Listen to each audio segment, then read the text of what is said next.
ጋዜጠኛ ዮናስ ምን አጥፍቶ ነው ይህ ሁሉ ውርጅብኝ እየወረደበት የሚገኘው የሚለውን ዛሬ የምነግራችሁ ይሆናል። እሱ ብቻ አይደለም፣ ወደ 20 የሚጠጉ ኢትዮጵያውያን ጋዜጠኞችም ወደ እስራኤል አቅንተው ነበር። ታዲያ በዘገባቸው ትክክል አይደለም የዘገቡት ነገር። እነዚህ ጋዜጠኞች ወዳደሮች ናቸው እየተባለ እንግዲህ ሰሞኑን በተለያዩ ሶሻል ሚዲያ ላይ የተለያዩ ውዝግቦች ተፈጥሯል። የእስልምና እምነት ተከታዮች ግልጹን ልንገርህ ብዬ ነው። እስልምና እምነት ተከታዮች ሁሉም አይደሉም። በእርግጥ ይሄን ጉዳይ ይዘው ከግል ጥቅማቸው ጋር የሚያሯሩጡት አብዛኞቹ ኦልሞስት ብዙዎቹ ሙስሊሞች ናቸው። ሁሉም ሙስሊም ግን ደግሞ ይሄን ጉዳይ ሼር አያደርገው። ተለየ ደግሞ በአህመዲን ጀበል ክንፍ ያለው ማለት ነው። አህመዲን ጀበልም ጽፎብኛል። የኔን ፎቶ የአልጀዚራውን ተምሌን ወስዶ ነው ከራሱ ጋር አድርጎ ነው የጻፈው። ክርስትናን መቃወም ነው። ወደ ኢየሩሳሌም የሚሄዱ ክርስቲያኖችን ማሸማቀቂያ መንገድ ነው አንዱ። ሰላም በእናንተ ላይ ይሁን ውድ ቤተሰቦቻችን፣ እንዴት ናችሁልን? ዛሬ በአዲስ ቪዲዮ መጥቻለሁ። ለዛሬ ይዤላችሁ የመጣሁት ቪዲዮ እንግዲህ ከሰሞኑ እጅግ በጣም መነጋገሪያ የነበረ ኢሹ ነበረ። ወደ 20 የሚጠጉ ጋዜጠኞች የኢቢኤስ ቲቪ ዮናስ ከበደና እግረኛውን ጨምሮ እንግዲህ እስራኤል ሀገር ሄደው ቪዲዮ ሰርተዋሉ ወይንም ደግሞ በእነሱ ስር ተቀጥረው ቪዲዮ ሰርተዋሉ የሚል ክስ ተመስርቶባቸው ነበርና እጅግ በጣም ከፍተኛ ተቃውሞ ደርሶባቸው ነበር።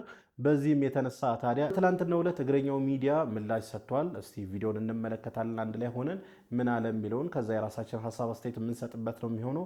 በመጀመሪያ እንግዲህ ምን ተፈጥሮ እንደነበረ ላልሰማችሁ መረጃውን ላጋራችሁ። ጋዜጠኛ ዮናስ ምን አጥፍቶ ነው ይህ ሁሉ ውርጅብኝ እየወረደበት የሚገኘው የሚለውን ዛሬ የምነግራችሁ ይሆናል። እሱ ብቻ አይደለም፣ ወደ 20 የሚጠጉ ኢትዮጵያውያን ጋዜጠኞችም ወደ እስራኤል አቅንተው ነበር። ታዲያ በዘገባቸው ትክክል አይደለም የዘገቡት ነገር። እነዚህ ጋዜጠኞች ወዳደሮች ናቸው እየተባለ እንግዲህ ሰሞኑን በተለያዩ ሶሻል ሚዲያ ላይ የተለያዩ ውዝግቦች ተፈጥሯል። ምንድነው የተፈጠረው? የተወሰነውን ላጋራችሁ። እንግዲህ አልጀዚራ ሊስኒንግ ፖስት በተሰኘ ፕሮግራሙ ባደረገው ምርመራ እስራኤል በጋዛ እየፈጸመችው ያለው የዘር ፍጆታ ገጽታ ለመቀየር 20 ኢትዮጵያውያን ጋዜጠኞች ጨምሮ ከተለያዩ የአፍሪካ ሀገራት የተውጣጡ የሚዲያ ባለሙያዎች ወጪ በመሸፈን አሳሳች ዘገባዎች እንዲሰሩ ማድረጓም እንግዲህ አጋልጧል። ከ10 የኢትዮጵያ መገናኛ ብዙሃን የተውጣጡ 20 ጋዜጠኞች በጉዞ ላይም ተካፍለዋል። ታዲያ ጋዜጠኞቹ ባዘጋጃቸው ፕሮግራሞች ላይም የፍልስጤማውያን ድምጽ ያላካተቱ፣ የጉዳቱ መጠን ያላነሱና ፍልስጤማዊ የሚባል ህዝብ እንደሌለ የሚያስመስሉ ይዘቶችን ማሰራጨታቸውም ነው የተጠቀሰው። ጉዞ በእስራኤል መንግስትና ለእስራኤል ቅርበት ባላቸው ተቋማት እንደ ደቡብ አፍሪካ አይሁድ ቦርድ የተመራው ወጪ የተሸፈነ ቢሆንም አብዛኞቹ ጋዜጠኞች ግን የገንዘብ ምንጩ ሳይገልጹም ቀርተዋል። ጋዜጠኛ ዘካሪያስ ዘላለምና እንዲሁም ደግሞ የዘርፉ ባለሙያዎች ድርጊቱን የጋዜጠኝነት የስነ ምግባር ደንብ ጥሰትና እውነታ የሚደባብስ ሙከራ ሲሉም ነቅፈውታል። ከኢትዮጵያውያን በተጨማሪ ከኬንያ፣ ሩዋንዳ፣ ሴኔጋልና ደቡብ አፍሪካ የሚዲያ ባለሙያዎች፣ የሶሻል ሚዲያ አንቂዎች በተመሳሳይ መልኩ ተመልምለው እንደነበረም ነው የተገለጸው። በደቡብ አፍሪካ የሚገኙ የፕሬስ ካውንስል ጉዳዩን ከመረመረ በኋላ ለሚመለከታቸው ጋዜጠኞች ይቅርታ እንዲጠይቁና የገንዘብ ምንጮቻቸው እንዲገልጹ የወሰነ ሲሆን ኢትዮጵያውያን ባለሙያዎች ግን እስካሁን ድረስ ለቀረበባቸው ክስ ምንም አይነት የሰጡት ምላሽ የለም። እንግዲህ ከሰሞኑን ዮናስ ላይና እንዲሁም ደግሞ የተለያዩ 20 ጋዜጠኞች ላይ እየወረደ የሚገኘው ውዝግብ ወይም ደግሞ እየደረሰባቸው የሚገኘው ነቀፌታ እንግዲህ በዚህ የተነሳ ነው። አዲስ ነገር ካላጋራችኋለሁ። መልካም ጊዜ።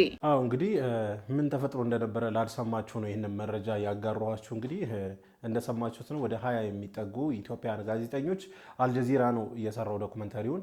ወደ 20 የሚጠጉ ኢትዮጵያን ጋዜጠኞች ሙሉ ወጪያቸውን ተሸፍኖ ወደ እስራኤል ሄደው እንግዲህ ከእስራኤል ጎን ያለውን እንዲዘግቡ ተደርጓሉ የሚል ትችት ነበር የተሰነዘረባቸው። እስካሁን ድረስ እነ ዮናስ ከበደ እና እንዲሁም ሌሎችም ጋዜጠኞች የሰጡት ምላሽ የለም። እኔ በበኩሌ አላየሁም።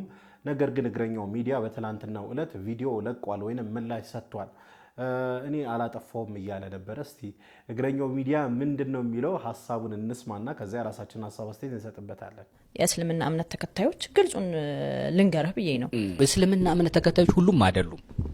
በእርግጥ ይሄን ጉዳይ ይዘው ከግል ጥቅማቸው ጋር የሚያሯሩጡት አብዛኞቹ ኦልሞስት ብዙዎቹ ሙስሊሞች ናቸው። ሁሉም ሙስሊም ግን ደግሞ ይሄን ጉዳይ ሼር አያደርገው። በእነሱም የማይስማማ ስላለ ማለት ነው። የሆነ ቡድን አለ። በተለየ ደግሞ በአህመዲን ጀበል ክንፍ ያለው ማለት ነው። አህመዲን ጀበልም ጽፎብኛል። የኔን ፎቶ የአልጀዚራውን ተምሌን ወስዶ ነው ከራሱ ጋር አድርጎ ነው የጻፈው። ስለዚህ በሱ ክንፍ ያሉት ናቸው ማለት ነው። እሺ፣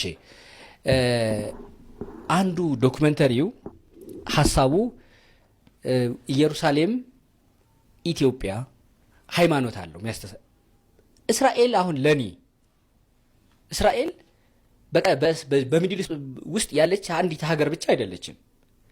ምናል ለኔ ኳታር ናት በሚድል ውስጥ ያለች አንዲት ሀገር ብቻ። ዱባይ ናት በሚድል ውስጥ ያለች አንዲት ሀገር ብቻ። ሳውዲ አረቢያ ናት ለኔ። ለእኔ ለተክለ ሃይማኖት አዳነ እስራኤል ኢየሱስ ክርስቶስ ተወልዶ አድጎ አስተምሮ ሞቶ ተነስቶ ያረገባት ናት። ቅድስት ከተማ ናት ኢየሩሳሌም ለእኔ። ስለዚህ ሐሳቡ ወደ እስራኤል አትሂዱ፣ ወደ እስራኤል የሄዱ ደግሞ አሁን ያለውን የእስራኤልና የፍልስጤምን የጋዛን ጦርነት ሰብአዊነትን ምንን መደገፍ ነው የሚል ማሸማቀቂያ ሲመጣ ክርስትናን መቃወም ነው። ወደ ኢየሩሳሌም የሚሄዱ ክርስቲያኖችን ማሸማቀቂያ መንገድ ነው አንዱ። አይተሽ ከሆነ ዶክመንተሪውም ላይ እኮ ኢትዮጵያንም የክርስቲያን ማጆሪቲ ያለባት ናት ይላል። ስለዚህ የክርስቲያን ማጆሪቲ ያለባት ሀገር ክርስትና ራሱ ክርስቶስ የክርስትናው ባለቤት በተወለደባትና በሞተ ባረገባት ወደዛች ቅድስት ከተማ መሄድ ለክርስቲያን ብርቅ ይሆናል እንዴ? አይሆንም። ስለዚህ አይዲዮሎጂ ነው፣ ዓላማው ሌላ ነው። ዝም ብሎ የዚህ የጋዛ የምን የሚነሳው ብቻ አይደለም፣ ያልፋል። ከዛ ምልሽ ለዛ ነው እኔ ሌላ ነገር ልንገርሽ። እግረኛው ሚዲያ እስራኤል ብቻ እኮ አይደለም ሄዶ ኢንተርቪው ያደረገው። ቅድም ስትይኝ ነበረ በአብዛኛው ይሄን እየጻፉ ያሉት ሙስሊም ወንድሞቻችን ናቸው። በሆነ ቡድን ውስጥ ያሉ የሆነ እንትን አላቸው። ዛሬ ብቻም አይደለም። ሙስሊም ጋዜጠኛ ነኝ ነው የሚለው። በጣም ጎበዝ ጋዜጠኛ ነው፣ አክቲቪስትም ነው፣ አድቮኬተርም ነው። በጣም ጎበዝ ነው። ይስሐቅ እሸቱ ይባላል። በአብዛኛው የሙስሊሙን ጉዳይ ነው አንስቶ 24 ሰዓት ሲተጋተግ የሚውለው። እሱን ሄጄ ቱርክ ላይ ኢስታንቡል ላይ በሁለት ክፍል የሄደ ኢንተርቪው ሰርቸው ነበረ። ያኔ ይሄ አሁን እኔን በዘመቻ የሚቀጠቅጠኝ ቡድን ያኔ ምን ይል ነበር መሰለሽ? እሳይ ልክ ልኩን ነገርከው፣ የኛ አንበሳ እንደዚህ ነው ምናምን እያሉ የኔ ቱርክ መሄድ መጠየቅን አንተን እንት ሊል ነበረ። ምን ሊል መጥቶ እንዲህ አድርገህ እውነቱን ነግረኸው አዋጥከው ምናምን ምናምን የሚል ነበረ። ታስታውሻለሽ? ምንም አልመሰለኝም ያኔ። ስራ ስለሆነ የሰራሽ ስራሽ ደግሞ ሰው እንደገባው ነው አስተያየት የሚሰጥሽ። ቱርክ ሄጄን የይስሐቅ እሸቱን ኢንተርቪው ስሰራ ለምን የቱርክ አሽቃባጭ አልተባልኩም? አላለኝም አይደለ? የቱርክን ኢሜጅ ምናምን ሊያደርግ ነው ለምን አላሉኝም? ስራ ነው ሊሰራ የሄደው። በቃ ተፋጠጣችሁ፣ ልክ ልኩን ነገርከው ምናምን ምናምን። ይዞት የመጣው ዓላማ ሌላ ነበር፣ አንተ ግን አስጣልከው ራቁት። እንደዚህ ደስ እያለኝ ነው ያለፍኩት ያኛው። ይሄኛው ሲመጣ እና ወደ እስራኤል ሂጄ ለዛውም ለጉብኝት ለመንፈሳዊ ጉብኝት ማስታወቂያ ለመስራት ሂጄ እግረ መንገድ ዶክተር ጸጋ መላኩ የእስራኤል ክኔሴት አባልን ኢንተርቪው ሰርች ስመጣ ለምንድን ነው እንደዛኛው ኢንተርቪው ብቻ አልታየው? ከእስራኤል በኩል ከሀገር ተነሳና የእሷን ኢሜጅ እንዲህ ለማለት ተባለ። እንደሰማችሁት ነው። እግረኛው ምላሽ ሰጥቷል። በትላንትናው ዕለት ነው ይህንን ቪዲዮ እየለቀቀው።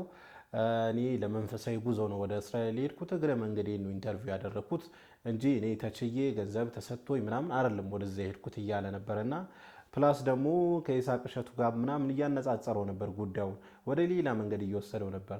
ቱርክ ድረስ ሄጄ ይስሐቅ እሸቱን ኢንተርቪው ሳደርግ ለምን የቱርክ አሽቀባጭ አልተባልክም ምናምን፣ ያ ሌላ ጉዳይ ነው ማለት።